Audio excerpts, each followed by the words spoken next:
Once upon a time, Tori, a tortoise, and Belle, an elephant, went camping in spring. Belle asked Tori to tell a story. Then Tori started to tell the story. Why do children get colds and coughs so often when they go to school? Once upon a time, in a bustling town, there lived a cheerful young girl named Maya. Maya loved going to school, where she could learn new things, play with her friends, and explore the world around her. However, as the seasons changed, and the weather turned colder, Maya began to notice something troubling. She and many of her classmates were falling ill with colds and coughs more frequently. Perplexed by this phenomenon, Maya decided to seek the wisdom of her grandmother, a kind and knowledgeable woman who lived in a cozy cottage on the outskirts of town.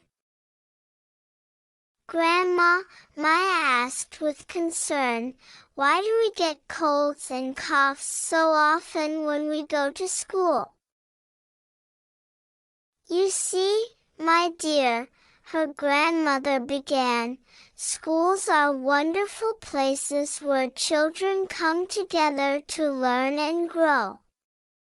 But they can also be breeding grounds for germs and viruses, especially during the colder months.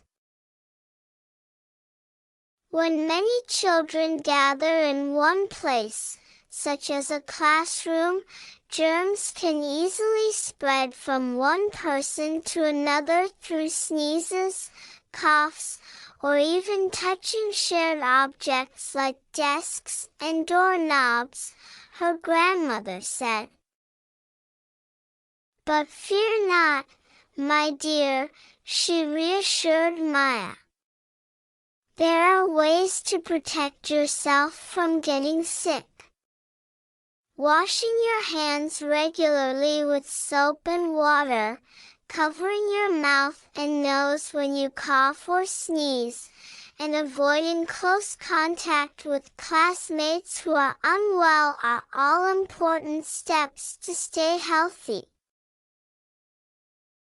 Children who are suffering from cold and cough can take warm water mixed with honey, lemon, and 1 spoon of fenugreek seeds paste. It gives relief from cough and cold. It is also capable of fixing a sore throat. It nourishes the body and helps to recover from cold in a very short time. Always remember, my dear, an apple a day keeps the doctor away."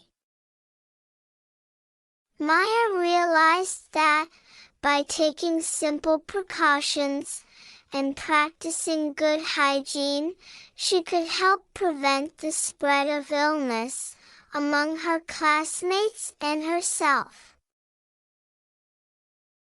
Maya learned an important lesson: that, while schools may be filled with opportunities for learning and growth, it's essential to take care of oneself and others by practicing good hygiene to stay healthy and happy.